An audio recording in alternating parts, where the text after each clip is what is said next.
Hello, how are y'all doing? My name is Jay Huang. I'm a PGY4 pathology resident in the States. I go over cases from head to toe, different organ systems, almost on a daily basis. If you're interested, please give a like and subscribe.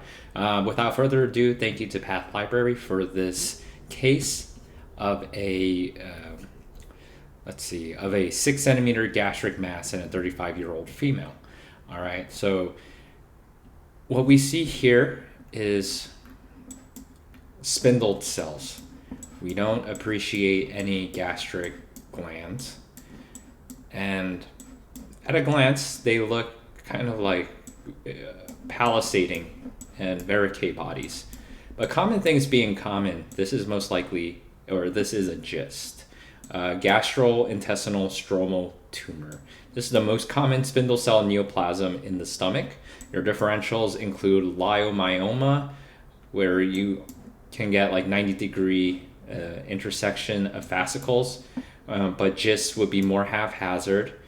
Another one is solitary fibrous tumor. That one has like a patternless pattern, and that one would be STAT6 positive. Another one is a schwannoma as well.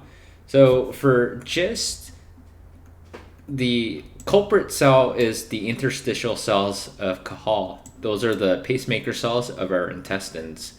And to identify GIST from a leiomyoma or solitary fibrous tumor or schwannoma, the GIST would be CD34 positive, DOG1 positive. DOG1 stands for discovered on GIST, actually.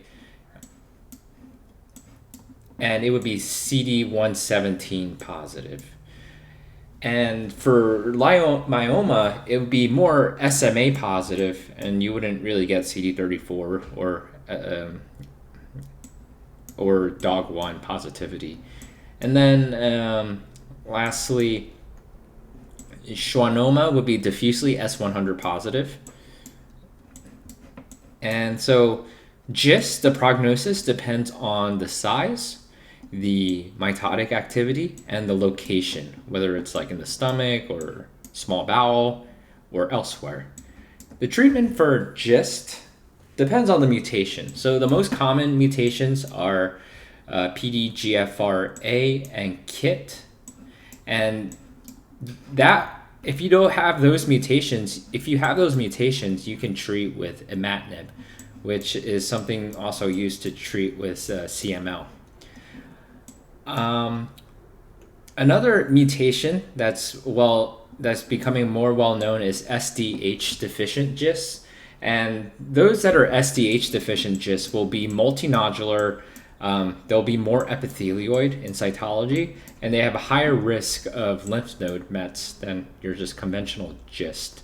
And SDH deficient can be seen in Carney-Stratakis syndrome and Carney triad, where you have, for the triad, you have SDH deficient GIST, SDH deficient paraganglioma, and pulmonary chondroma.